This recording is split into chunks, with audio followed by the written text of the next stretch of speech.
चले मंगलाचरण। रमो अरहंताणं रमो सिद्धाणं रमो आयरियाणं रमो अझायाणं रमो लोये सब साहूणम्। मंगलम भगवान वीरो मंगलम गौतमो गणी मंगलम कुंद कुंदार्यो जैन धर्मोस्तु मंगलम सर्वमंगल मांगल्यम सर्वकल्याणकारकम् प्रधानं सर्वधर्माणां जैनं जयतु शासनम्। वन्दितु सर्वसिद्धे ध्रुवमचलमणोभवं गतिं पत्ते वोच्छामि समयपाहुड मेणमो सुध केवली भणिदम्।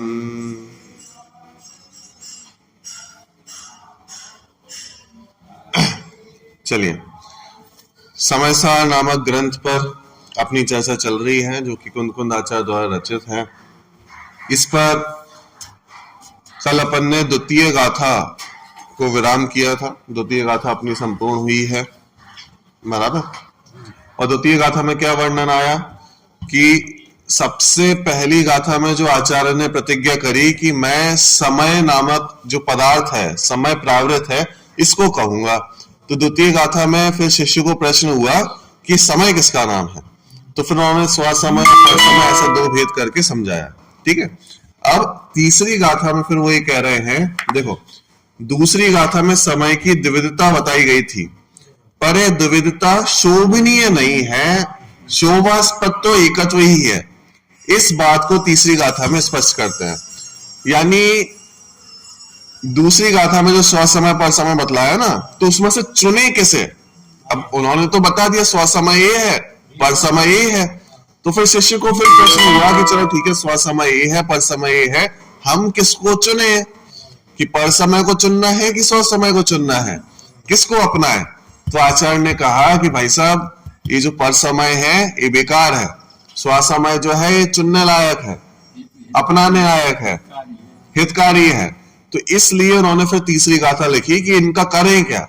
दूसरी गाथा में बता तो दिया हमने कि भाई जो दंसण ज्ञान चारित्र में स्थित है वो स्वसमय, और जो पुद्गल प्रदेशों में स्थित है वो पर समय, बस इतना बता दिया। अब इनका करना क्या है, तो वो फिर वो बताया उन्होंने तीसरी गाथा में कि इनका करें क्या। बात समझ में आ गई? चलो एक बार जब हम गाथा पढ़ चुके हैं उसका भी पाठ कर लेते हैं, फिर अपन आगे बढ़ेंगे। ठीक है। दूसरे नंबर की गाथा। जीवो चरित दंसण राणठिडो तम ही ससमयम जान पोगल कम पदे सठ ठिडम च तम जान पर समयम।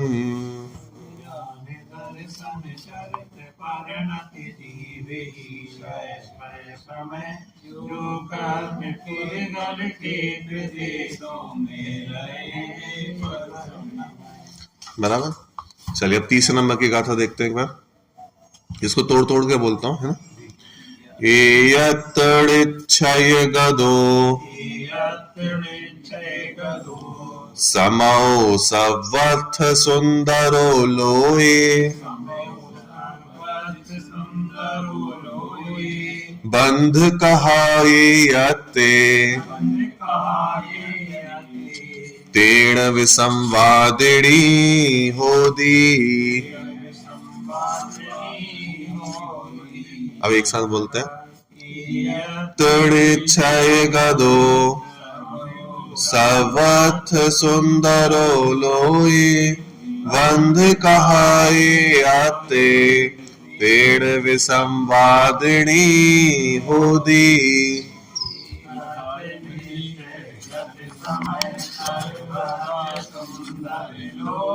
में भी अम्बार है, पर बंद की यह कथा है कर्म में। बराबर। तो तीसरे नंबर की गाथा है और इसमें बतलाया गया है कि जो दूसरी गाथा में द्विविधता बतलाई, स्वसमय और पर समय बतलाया, तो उसमें से उन्होंने कहा कि उस द्विविधता में से जो दो पना है वो शोभनीय नहीं है, शोभास्पद तो एकत्व ही है, एकत्व ही लोक में सबसे सुंदर है। जहां पे भी द्विविधता आएगी वो शोभा को खराब करने वाली है। बात समझ में आई? इस बात को तीसरी गाथा में स्पष्ट करते हैं। ठीक है, देखो, एयत्क्षय गदौ समौ, समौ मतलब समय, ठीक है। एयत, एयत मतलब एकत्व, एकत्व एयत ऋक्षय गदो, एकत्व निश्चयगत, ठीक है। एकत्व में निश्चय प्राप्त हुआ जो है ऐसा समय, एकत्व निश्चयगत, ठीक है। तो एयत ऋक्षय गदो समाओ, सर्वत्र सुंदरो लोए, सर्वत्र मतलब सर्वत्र, हमेशा, हमेशा नहीं, सर्वत्र मतलब हर जगह, हर स्थान पर, सुंदरो लोए तो पूरे लोक में किसी भी स्थान पर एकत्व ही सुंदर है, सर्वत्र सुंदरो लोए। वंद कहा यत्ते तेण विसंवादिनी होदी, और वंद कहा यत्ते, ये जो बंध की कथा है, बंध कहा, कहा मतलब कथा, ये जो बंध की कथा है वो कैसी है? विसंवादिनी होदी, वो विसंवाद को पैदा करने वाली है। बंध मतलब दो का जो एकत्व है, दो में जो मिलापन है, मतलब जहां पे मिलावट है वो विसंवाद को पैदा करने वाली है, और जहां एकत्व है वो सुंदर है। बात समझ में आई कि नहीं? इसलिए आचार्य ने कहा कि जो पिछली गाथा में द्विविधता बतलाई है वो तो विसंवाद को पैदा करने वाली है, उसको तो नष्ट करना है। तो करना क्या है? एकत्व को प्राप्त करना है। एकत्व ही संपूर्ण जगत में सबसे सुंदर है। आप देखो, कोई भी वस्तु हो, दुनिया की कोई भी वस्तु हो, जहां तक एकत्व है वहां सुंदरता है, और जहां मिलावट हुई वहां पे तो विसंवाद पैदा होने वाला है। बात समझ में आएगी नहीं? अब दूध वाला से दूध देके जाए तो भाई सुंदरता है, और दूध वाला अगर पानी मिला के आए तो फिर विसंवाद उत्पन्न होगा। कि मिलावट हुई ना, कि जहां मिलावट हुई, जहां बंद हुआ दो का, वो कैसा है? वो विसंवाद उत्पन्न करने वाला है। बात समझ में? इसलिए पूर्ण एकत्व ही वास्तव में सुंदर है। मतलब अपने आप में भी अगर अपन घटित करके देखें तो अपना जब तक अकेले हैं, जब तक किसी की सहायता की आवश्यकता नहीं है, तब तक सुंदरता है। और जहां लगे कि नहीं नहीं मेरे को सब वस्तुएं भी चाहिए, तो इच्छाएं जागृत होती हैं, लोभ जागृत होता है, ईर्ष्या जागृत होती है, और वहां पे विसंवाद उत्पन्न होता है। बात समझ में आई? और जहां लगे कि नहीं नहीं मेरे को तो इन वस्तुओं की आवश्यकता भी नहीं है, तो निर्वांछक भाव पैदा होता है, वो सुंदर है, वो आनंद देने वाला है। जहां लगे कि नहीं नहीं शरीर की आवश्यकता नहीं है, सुंदरता पैदा होगी, एक निर्वांछक भाव पैदा होगा, और वो आनंद देगा। बात समझ में? तो जहां जितने जितने हम अपन पर वस्तुओं से दूर होके एकत्व के निकट आते हैं, उतना उतना आनंद बढ़ता चला जाता है। बात समझ में आई? वो बोलते ना, अपनी निधि तो अपने में है, वाय वस्तु में व्यर्थ प्रयास। कि वास्तव में जो अपनी निधि है वो वास्तव में अपने में ही है। बाहर में कितने ही ढूंढ लें कुछ नहीं मिलने वाला। हाँ, कहीं नहीं जाने वाली। बोलते ना प्रभुता जो होती, प्रभुता, एक भजन आता ना, वो पंडित जी का वो भजन है ना, प्रभुता वाला, कि बाहर वस्तुओं से मेरी प्रभुता नहीं है, मेरी प्रभुता तो अपने से ही है। बाह्य वस्तुओं को प्रभुताशाली बनने के लिए मेरी आवश्यकता पड़े तो पड़े, मुझे नहीं चाहिए किसी की प्रभुता। बात समझ में है कि नहीं? भाई इस पद पर मैं आसीन हूं इसलिए मेरी प्रभुता है कि नहीं? ये जो मैं कपड़े पहना हूं इससे मेरी प्रभुता है, मान मर्यादा है कि नहीं? मेरी प्रभुता तो अपने आप से ही है। एकत्व से ही है। जहां मिलावट हुई वहां पे विसंवाद उत्पन्न होगा। बात समझ में आई? देखो, एकत्व निश्चय को प्राप्त जो समय है वह लोक में सर्वत्र ही सुंदर है। इसलिए एकत्व में दूसरे के साथ बंध की कथा विसंवाद पैदा करने वाली है। ठीक है, ये सामान्य अर्थ हुआ जो अपन ने देखा अभी। अब इसका एक सरल अर्थ किया उन्होंने। प्रत्येक पदार्थ अपने में ही शोभा पाता है, पर के साथ बंध की कथा मिलावट की बात विसंवाद पैदा करने वाली है। अतः यदि विसंवाद से बचना है तो एकत्व को ही अपनाना श्रेयस्कर है। जहां जहां मिलावट करेंगे वहां वहां पर दुखी होना पड़ेगा। बात समझ में है कि नहीं? अब आत्मख्याति में इस गाथा के भाव को इस प्रकार प्रस्तुत किया गया है। ठीक है, आत्मख्याति मतलब अमृतचंद्र आचार्य की टीका। वो क्या कहते हैं देखो, 3-4 पैराग्राफ है। यहां समय शब्द से सामान्यतः सभी पदार्थ कहे जाते हैं, क्योंकि जो एक ही भाव से स्वयं के गुण पर्यायों को प्राप्त हो उसे समय कहते हैं। इस व्युत्पत्ति के अनुसार धर्म, अधर्म, आकाश, काल, पुद्गल और जीव लोक के सभी पदार्थ समय शब्द से अभिहित किए जाते हैं और एकत्व निश्चय को प्राप्त होने से सुंदरता को प्राप्त होते हैं। अब देखो, समय शब्द के जो अर्थ है वो अलग अलग है। समय शब्द के भी 3-4 अर्थ होते हैं। एक पिछली गाथा में अपन ने समय शब्द का अर्थ क्या किया था? दूसरी गाथा में समय शब्द का अर्थ करते हुए आया ना अपन। अभी क्या अर्थ किया था समय शब्द का? हाँ, द्रव्य क्रम, भाव क्रम, नौ क्रम से रहित क्या? जीव। तो समय शब्द का जीव अर्थ किया था ना, कि जीव सामान्य को अपन एक समय कहते हैं। ये अपन कर क्या है अभी। अब तीसरे नंबर की गाथा में जो समय शब्द का अर्थ किया गया है वो क्या किया गया है कि छह द्रव्य। छह द्रव्य सिर्फ जीव नहीं, जीव, पुद्गल, धर्म, अधर्म, आकाश, काल, ये 6 द्रव्य जो हैं उसको जीव का, उसको समय कहा उन्होंने। बात समझ में आई? तो समय शब्द के भी अलग अलग अर्थ होते हैं। ठीक है, तो अपन को देखना पड़ेगा कि कहां पे कौन से अर्थ का प्रयोग करना है। समय शब्द का अर्थ 6 द्रव्य भी होता है, समय शब्द का अर्थ जीव द्रव्य भी होता है, समय का अर्थ काल द्रव्य भी होता है। ठीक है, तो अलग अलग अर्थ है। तो अपन यहां पे जो समय शब्द का अर्थ है वो है 6 द्रव्य। ठीक है, क्योंकि समय की जो व्युत्पत्ति होती है ना, सम अय, और एक साथ परिणमन करना, एक साथ प्राप्त होना। ठीक है, तो उस अर्थ के हिसाब से उन्होंने यहाँ पे अर्थ किया। देखो, समय शब्द से सामान्यतः सभी पदार्थ कहे जाते हैं, सभी पदार्थ ले लिए जाते हैं, क्योंकि जो एक ही भाव से स्वयं के गुण पर्यायों को प्राप्त हो उसका नाम समय।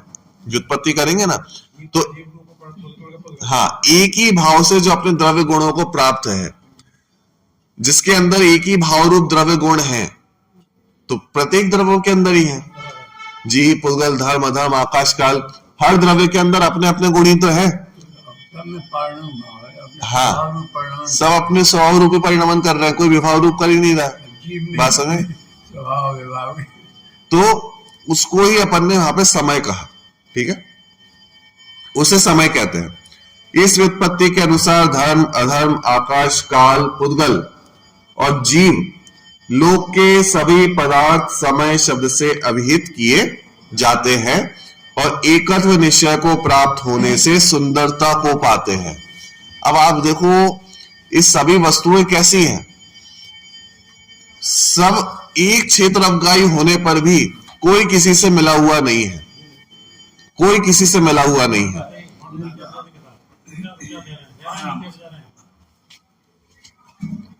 धर्म द्रव्य, अधर्म द्रव्य, आकाश द्रव्य, काल द्रव्य सब एक स्थान पर तो है, अनादि काल से एक स्थान पर है, लेकिन कभी भी किसी ने भी एक गुण दूसरे द्रव्य का नहीं ले लिया कि नहीं आवश्यकता है दूसरे द्रव्य का गुण थोड़ा सा मेरे को दे दो। एक साथ रहते हुए भी कि अनादि काल से शरीर मेरे साथ है, कर्म मेरे साथ है, कि नहीं थोड़ा सा चेंज हो जाए। एक दूसरे के विरुद्ध हाँ, फिर भी एक साथ रह रहे हैं। परस्पर विरुद्ध है, एक चेतन है, एक अचेतन है, एक ज्ञानवान है, एक बिना ज्ञान वाला है। तो कभी पुद्गल ने कहा हो कि नहीं थोड़ा सा ज्ञान मेरे को भी दे दो, मैं कहाँ यहाँ पे जड़ बना फिर रहा हूं। हाँ, दोनों कितने भिन्न भिन्न द्रव्य बैठे हुए हैं, सारे भिन्न द्रव्य बैठे हुए हैं, लेकिन एक स्थान पे है। तो कोई किसी के गुण नहीं मांग रहा है, कोई किसी को गुण दे नहीं रहा है, दे सकता नहीं है, कोई ले सकता नहीं है। में भी समानता है। हाँ, मतलब कितनी सब द्रव्य अपने अपने एकत्व को कितने ठोस पने से लेके बैठे हुए हैं, टंकोत्कीर्ण पने से बैठे हुए हैं अगुरु लघुत्व गुण के कारण। बात समझ में आई कि नहीं, कि कोई किसी के गुण दे सकता नहीं है, कोई किसी के गुण ले सकता नहीं है, सब अपने अपने में मौज कर रहे हैं। बात समझ में आई कि नहीं। के अनंत गुण है तो भाई अनंत गुण भी अपना अपना काम कर रहे हैं। हाँ, एक गुण भी दूसरे गुण रूप कार्य नहीं कर रहा कि भाई ज्ञान गुण है तो वो ज्ञान का ही काम कर रहा है, दर्शन का नहीं कर रहा है। मतलब ऐसा नहीं है कि भाई जंगल है, जंगल में इतने सारे पशु हैं तो एक कोई राजा बन के बैठ गया। यहाँ पे ऐसा नहीं है कि भाई ये तो अजीब है, ये पुद्गल तो अजीब है, तो इस पर मैं अपना क्या करूंगा, अधिकार जमाऊंगा, इसके गुण ले लूंगा। कि भाई साहब 6 द्रव्य अपना अपना काम कर रहे हैं। जीव द्रव्य कोई जंगल का राजा बन के नहीं बैठा है, कोई किसी के गुण ले सकता नहीं है। बात समझ में है कि नहीं। अब ऐसा नहीं है कि भाई थोड़ा ज्ञान दर्शन वो जीव का ले रहा हो पुद्गल तो संख्या बढ़ती जा रही है जीवों की, कि अपना थोड़ा चेतना तो देते जा रहे हैं, कुछ भी नहीं है। पुद्गल अपना काम अलग कर रहा है, जीव अपना काम अलग कर रहा है। ये जो शरीर ना, शरीर, इसमें कितने पुद्गल परमाणु होंगे, अनंत पुद्गल परमाणु है इसके अंदर, अनंत। और ये अनंत पुद्गल परमाणु रोम रोम स्वतंत्र, हाँ सब स्वतंत्र, और इसके अंदर बैठा सिर्फ एक जीव, वो भी स्वतंत्र, और हर अनंत पुद्गल परमाणु स्वतंत्र। बात समझ में आई। तो ये पूरी व्यवस्था अपने आप स्वचालित चल रही है। केवली की महिमा है। हाँ, कोई किसी की और कोई द्रव्य कोई गुण किसी को आपस में कुछ बंटवारा किसी का कुछ नहीं हो रहा है, सब स्वतंत्र वस्तु है। प्रत्येक द्रव्य, वो कहते हैं केवली की महिमा है कि जीवात केवली ने बताया। प्रत्येक द्रव्य अपने आप में ईश्वर है, जड़ेश्वर है, जीवेश्वर भी है। बराबर। देखो, और एकत्व निश्चय को प्राप्त होने से सुंदरता को पाते हैं। तात्पर्य यह है कि ये सब अकेले ही शोभास्पद होते हैं, क्योंकि अन्य प्रकार से उसमें सर्व संकरादि दोष आ जाएंगे। संकर दोष कहते हैं मिलावट को, कि और मिलावट का नाम दोष है, कि संकर दोष उत्पन्न हो गया, मतलब 2 वस्तुएं एक रूप हो गई, वो संकर दोष हो गया। यहाँ पे कह रहे हैं कि जब तक ये 6 द्रव्य अकेले अकेले है ना, तब तक तो शोभा को पा रहे हैं। अगर एक रूप हो गए तो कोई पूछने वाला नहीं है इनको, विषमवाद उत्पन्न हो जाएगा। बात समझ में आई कि नहीं। मतलब ये है कि अगर पुद्गल जीव रूप हो जाए, जीव पुद्गल रूप हो जाए, तो मिलावट हो गई ना, वस्तु की व्यवस्था खंडित हो जाएगी, सब एक रूप हो जाएंगे।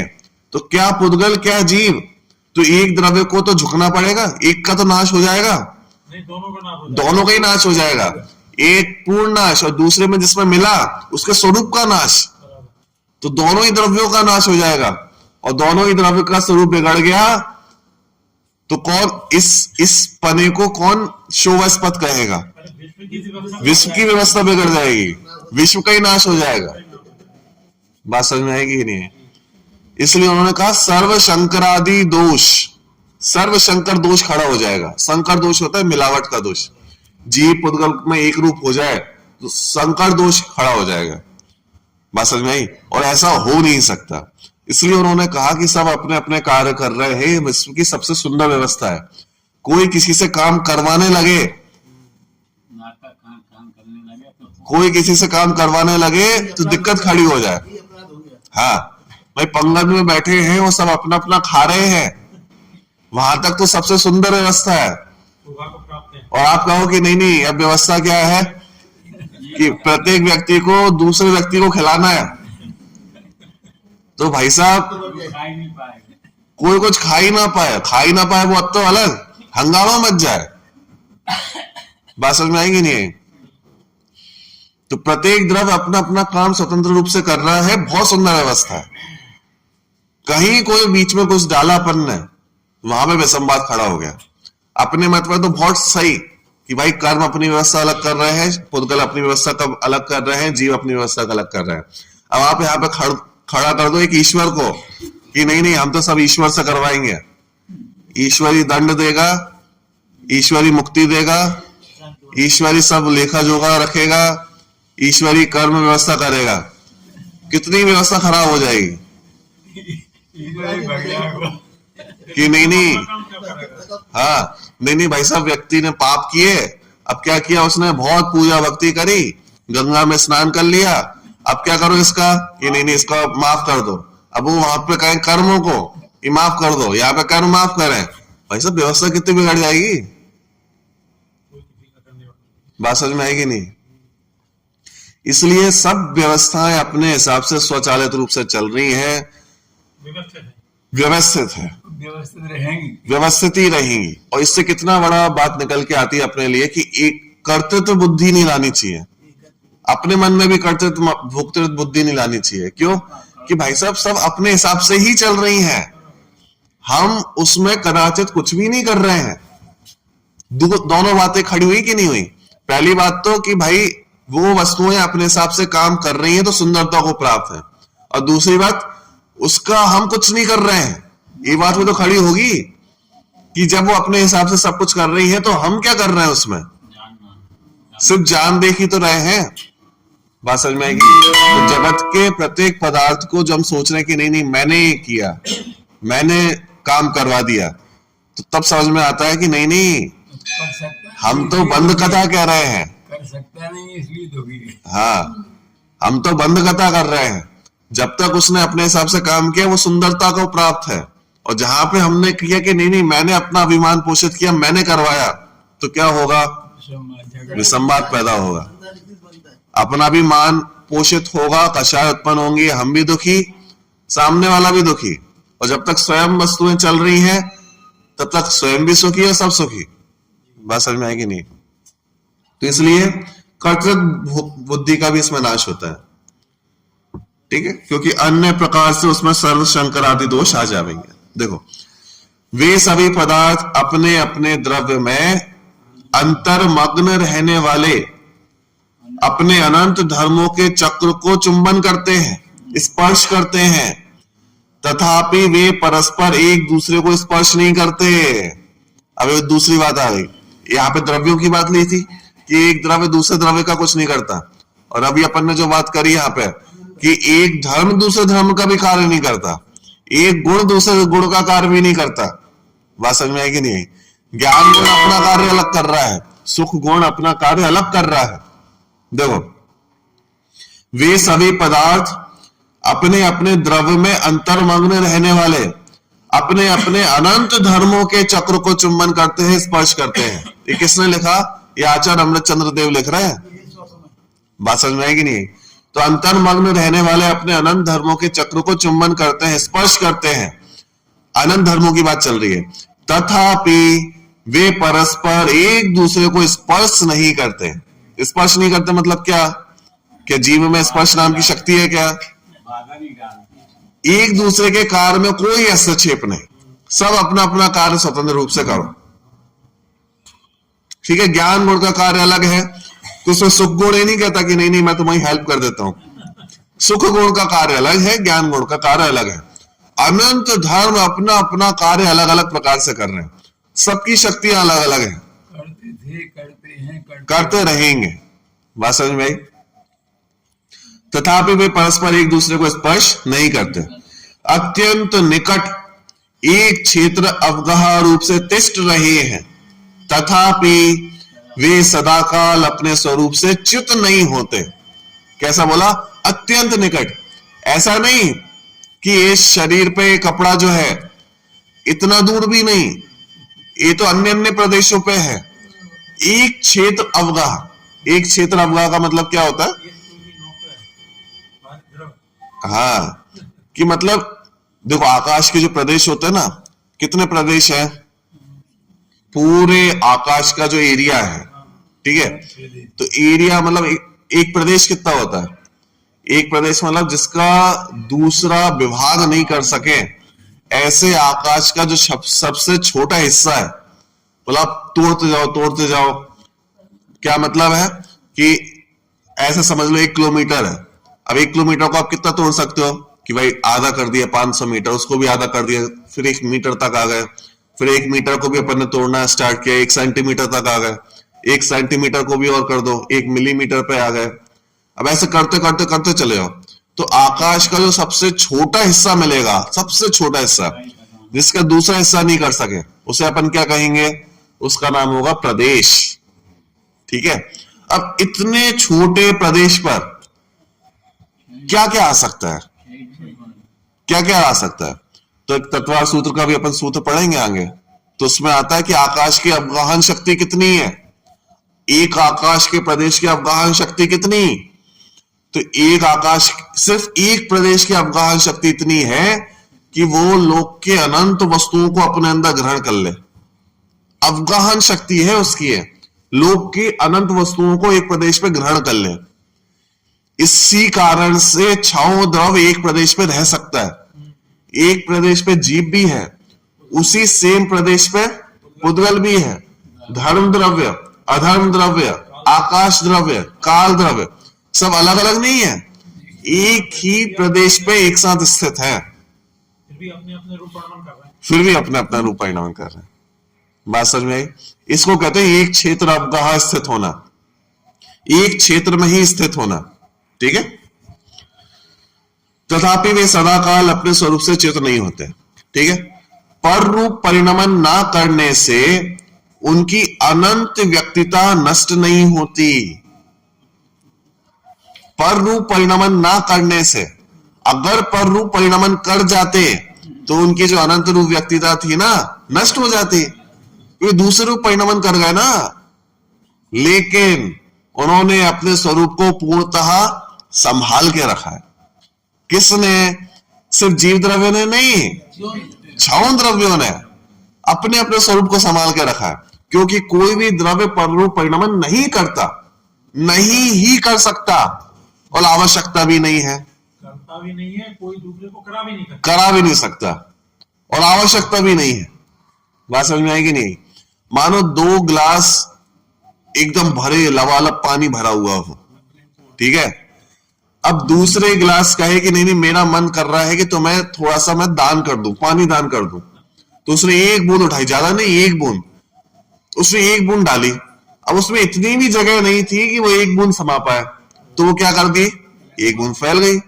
अब आप कितना ही उसमें पानी डालोगे वो फैलेगा ही। बात समझ में आएगी नहीं? सामने वाले को देने के लिए जगह भी तो होना चाहिए सामने वाले के पास, लेने की सामर्थ्य भी तो होना चाहिए। अरे हम कह रहे हैं कि नहीं हमें तो देना है, लेकिन उसके पास सामर्थ्य नहीं है, तो लेगा कहां से? बात समझ में आएगी नहीं? ऐसे पुण्य पाप पे भी लगाया जाता है, पुण्य पाप पे हम कहते हैं कि नहीं हम किसी का कल्याण कर दें, कोई हमारा कल्याण कर दे, कि भाई साहब दोनों बातें चाहिए, उसमें दो चीजें चाहिए, एक तो पात्र भी चाहिए और दान दातार भी चाहिए।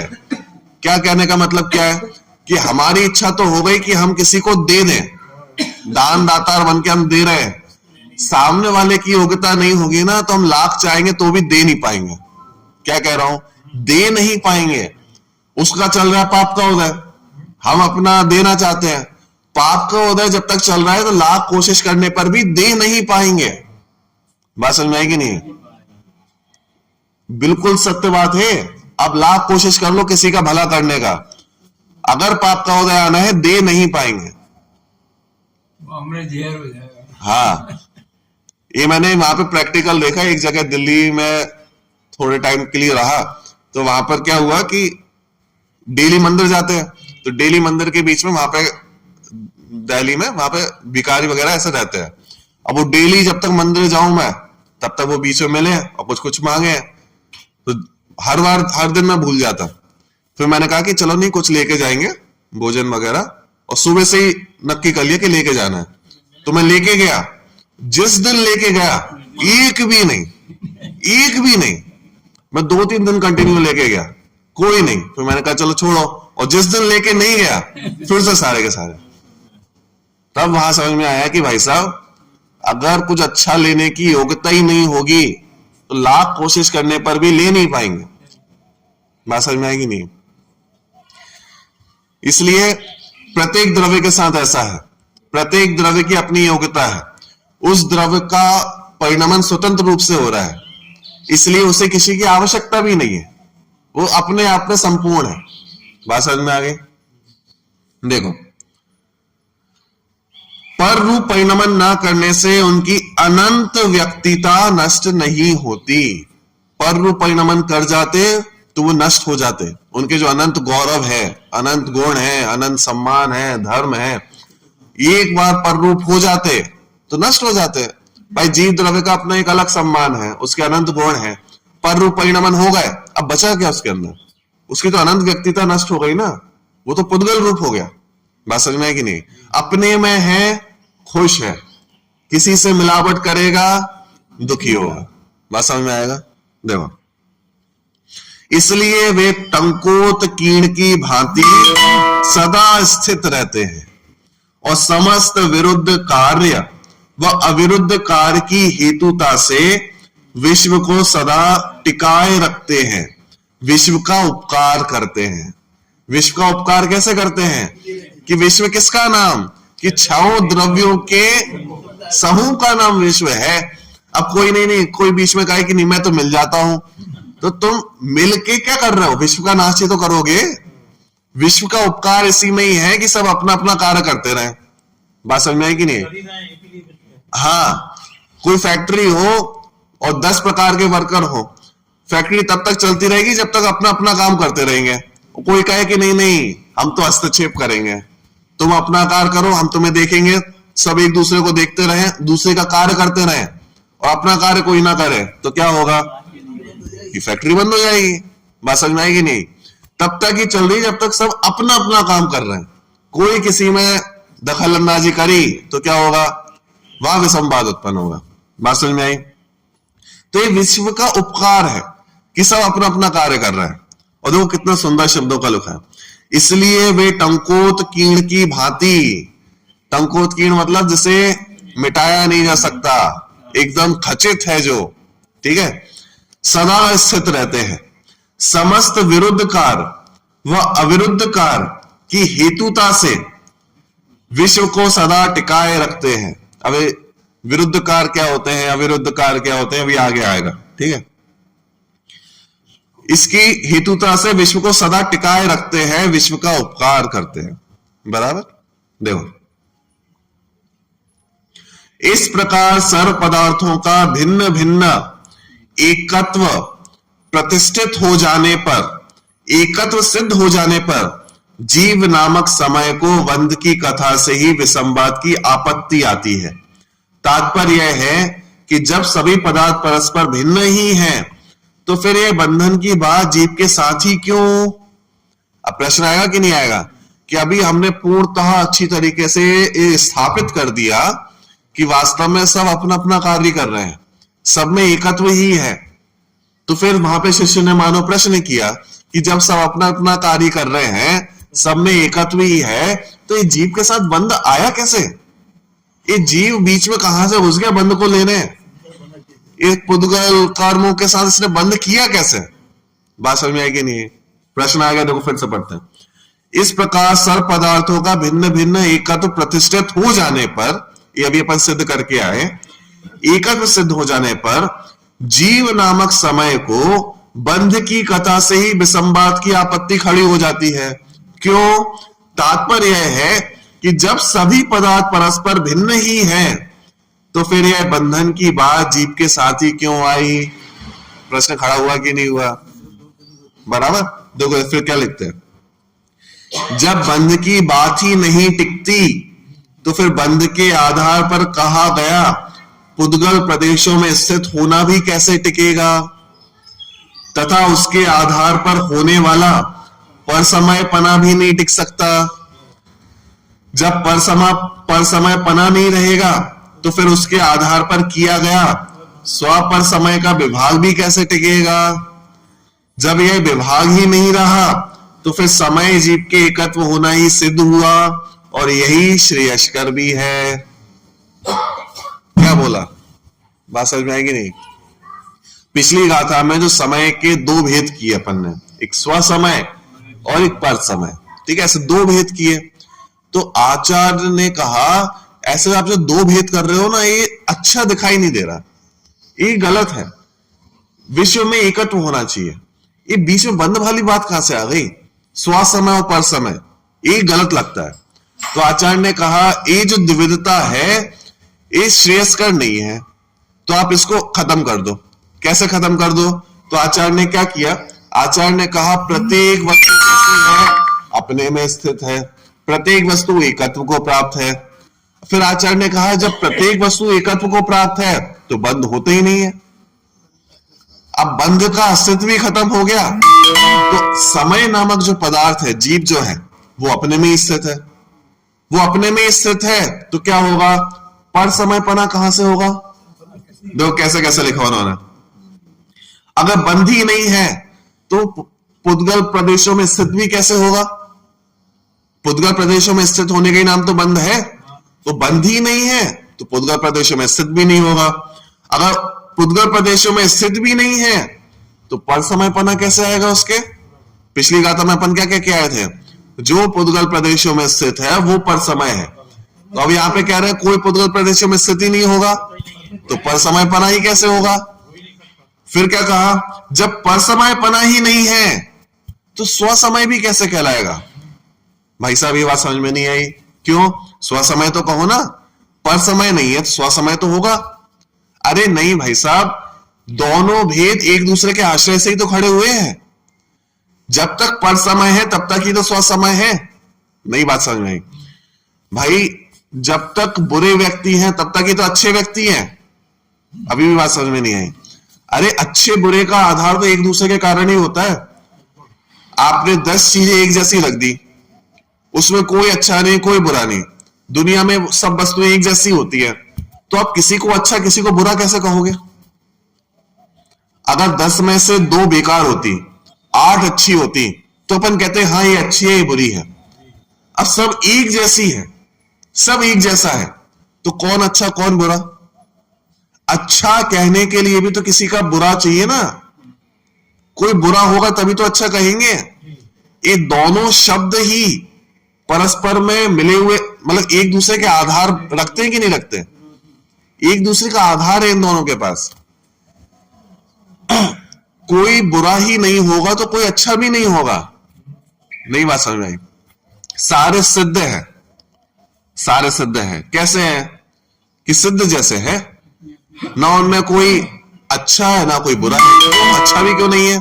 अच्छे होने का मतलब ये होता है कि अगर कोई 50% है तो 50 से कोई 52 होगा तो वो अच्छा कहलाएगा, 50 से कोई 48 होगा तो बुरा कहलाएगा। अब सब 50 है या 100 मान लो, सब 100 के 100 है, तो कौन अच्छा कौन बुरा? जैसा मैं वैसे आप, वैसे वो, वैसा चौथा वैसा पांचवा, सब एक जैसे ही तो हो गए। हमसे कोई अच्छा है इसका मतलब हमसे कुछ ज्यादा होगा ना। अब सब हमसे क्या ज्यादा, हमसे एक जैसा है सब। बात समझ में आई कि नहीं? तो अच्छा होने के लिए हमसे कोई अधिक है तो उसके लिए किसी को कम भी तो होना पड़ेगा। तो ये दोनों शब्द आपस में आधार लिए हुए हैं कि नहीं? एक दूसरे का आधार लिए हुए हैं। तो वही कह रहे हैं कि अगर जगत में कोई अच्छा है तो कोई बुरा भी हो, क्योंकि आधार है। बात समझ में आई? जब तक अच्छे मनुष्य है या जब तक बुरे मनुष्य है तब तक ही कोई अच्छा मनुष्य है। हाँ, अब वही कह रहे हैं कि पर समय पना ही खत्म कर दिया हमने, तो स्व समय पना भी तो अपने आप खत्म हो जाएगा। पर समय पना खत्म मतलब सब अपने में एकत्व है। स्व समय भी वही कह रहा है, लेकिन पर समय पना खत्म कर दिया तो उसका जो आधारभूत दूसरा था स्व समय, वो भी खत्म। अब क्या बचा? सिर्फ समय नामक वस्तु बची, सब एक जैसी वस्तु बची, कोई विरोधाभासी खत्म हो गया। बात समझ में आ गई? तो वही कह रहे हैं कि पिछली गाथा में आपने द्विविधता बतलाई, एक स्व समय बतलाया एक पर समय बतलाया, ये दो चीजें खड़ी करी। तो आचार्य ने कहा ये दो चीजें तो बंध को बतला रही है, अच्छी नहीं लग रही। तो आचार्य ने कहा कि नहीं नहीं, स्व समय भी नहीं है पर समय भी नहीं है, क्या है? सिर्फ समय नामक वस्तु है वही एकत्व को प्राप्त है, वही सुंदर है। बात समझ में आ गई? अब देखो इसको जल्दी से देखते हैं। जब बंध की बात ही नहीं टिकती तो बंध के आधार पर कहा गया पुद्गल प्रदेशों में स्थित होना भी कैसे टिकेगा? ठीक है, फिर उसके आधार पर होने वाला पर समय पना भी नहीं टिक सकता। जब पर समय पना ही नहीं रहेगा तो फिर उसके आधार पर किया गया स्वसमय पर समय का विभाग भी कैसे टिकेगा? ये बात समझ में आ गई कि भाई एक भी चीज हटा दोगे तो दूसरी चीज भी खत्म हो जाएगी। ठीक है, तो जब पर समय पना ही नहीं रहेगा तो उसके आधार पर किया गया स्वसमय पर समय का विभाग भी कैसे टिकेगा? जब ये विभाग ही नहीं रहा तो फिर समय नामक जो जीव पदार्थ है उसके एकत्व होना ही सिद्ध हुआ, और यही श्रेयस्कर भी है कि वो अपने आप में मस्त है, यही उत्तम है। बात समझ में आई? अब देखो ये पूरा जो प्रकरण हुआ है किसका था? आचार्य अमृतचंद्र का। ये अपन ने पूरा प्रकरण जहां तक लिया ना, ये आचार्य अमृतचंद्र की टीका का अनुवाद है। ठीक है, पूरा उन्होंने संस्कृत में ही लिखा है, आत्मख्याति का। अब देखो इसका थोड़ा सा जो बीच में विश्लेषण कर रहे हैं, थोड़ा सा देखते। देखो दूसरी गाथा में समय नामक जो पदार्थ है, समय जो है शब्द का अर्थ जीव द्रव्य लिया था, और यहां छौ द्रव्य लिया जा रहा है। ये जो अपन ने स्टार्टिंग में चर्चा करी थी, क्या चर्चा करी थी? पहले समय नामक पदार्थ का अर्थ क्या था? जीव, और इस गाथा में समय का अर्थ क्या है? छौ द्रव्य। ठीक है, अब उसी बात को यहां पे लिख रहे हैं। देखो दूसरी गाथा में समय शब्द का जीव द्रव्य लिया था, और यहां छौ द्रव्य लिया जा रहा है। वहां जो एक ही समय में गमन भी करे और ज्ञान भी करे उसे समय कहा था। याद है पिछली गाथा में अपन ने जब व्युत्पत्ति करी थी, क्या अर्थ किया था? जो एक ही समय में जाने और परिणमन करे उसको नाम समय है। तो छौ द्रव्यों में से कौन कर सकता है? सिर्फ जीव ही कर सकता है, कि जो जान सकता है। बाकी 5 द्रव्य तो जानते ही नहीं है ना, उसे समय कहा था। इस व्याख्या के अनुसार समय शब्द का अर्थ जीव किया था, और यहां जो अपने गुण पर्यायों को प्राप्त हो उसे समय कहते हैं। तो कौन है छौ द्रव्यों में ऐसा जो अपने अपने गुण पर्यायों को प्राप्त है? कि सभी द्रव्य अपने गुण पर्यायों को तो प्राप्त है, कोई किसी के गुण पर्याय को प्राप्त नहीं है। इसलिए यहां पर इस व्याख्या के अनुसार समय शब्द का अर्थ छौ द्रव्य लिया गया। ठीक है, दूसरी गाथा में समय का द्विविध पना बताया था, और यहां उसका निषेध किया जा रहा है, उसमें बाधा उपस्थित की जा रही है। ठीक है, चलो ये लास्ट पैराग्राफ लेते हैं, फिर कल चर्चा करेंगे। ठीक है, यहां यह कहा जा रहा है कि जब प्रत्येक द्रव्य भिन्न भिन्न ही है, अपने अपने में ही रहते हैं, कोई किसी को छूता भी नहीं है, तो फिर आत्मा का पुद्गल के प्रदेशों में स्थित होना कैसे संभव है? ठीक है, इस बंध की कथा में ही विसंवाद है। विसंवाद मतलब दोष उत्पन्न होगा। आप करना भी चाहोगे तो दोष उत्पन्न होगा। कैसे करोगे? तो कि भाई जीव पुद्गल के साथ मिल गया, अरे दो द्रव्य कैसे मिल सकते हैं? और मिल जाएगा तो स्वरूप नष्ट हो जाएगा, विश्व ही खत्म हो जाएगा, तो कोई द्रव्य किसी में नहीं मिलता। ये बात यहां पे कही जा रही है। ठीक है, इस बंध की कथा में ही विसंवाद है, अथवा यह बंध की कथा ही विसंवाद पैदा करने वाली है। जब दो द्रव्य परस्पर मिलते ही नहीं तो बंधने की बात में दम ही क्या है? बात समझ में आएगी कि नहीं? अब फिर प्रश्न एक और होगा कि लेकिन भाई साहब संसार तो है, संसार है तो बंध भी है, संसार है कि नहीं है? तो संसार है तो बंध भी है, तो यहाँ पे आचार्य कैसे कह रहे हैं कि बंध नहीं है? तो फिर इसकी जो चर्चा आएगी, इस प्रश्न का उत्तर भी आएगा, सब आएगा कि भाई साहब बंध कह भी रहे हो और बंध मान भी नहीं रहे हो, तो कैसे होगा ये संभव? तो इसकी चर्चा जो आएगी अपन आगामी कक्षाओं में करेंगे।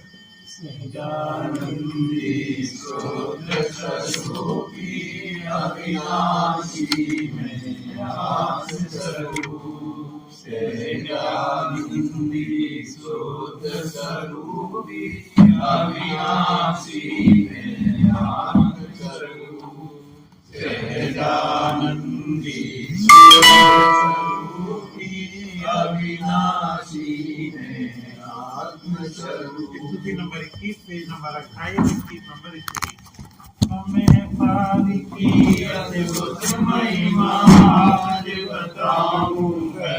गली सुन लो सच्चे सुख के वाचक धूम मचाऊं गली गली सारी तीन लोक में परमोत्कृष्ट बताया है सुखी हुए वे जिन जिन ने समय सार निज जाया सार बिन सुख न मिलेगा बात करी करी सुन लो सच्चे सुख के वाचक धूम मचाऊं गली गली छंद साहित्य पढ़े और बहुआ पंडित भी कहलाए पर नहीं समय सार का ज्ञान सार पहचान किए बिन घूमे जग की गली गली सुन लो सच्चे सुख के वांछक धूम मचाऊं गली गली कर्मों से नाराजा रागादि के पर्याय वेद में संसार में लीनों के भी भिन्न आत्मा शोध कही सुन लो सच्चे सुख के वांछक धूम मचाऊं गली गली मात्र दुनिया में शुद्ध सुख में चिन्ह मूर्त आत्मज्ञान सब सार कारण परमात्म सत्यांतों का उपाधि आश्रय करने के योग्य आत्मा शोध गई सुन लो सच्चे सुख के वाचक धूम मचाऊं गली गली ज्ञान के ज्ञान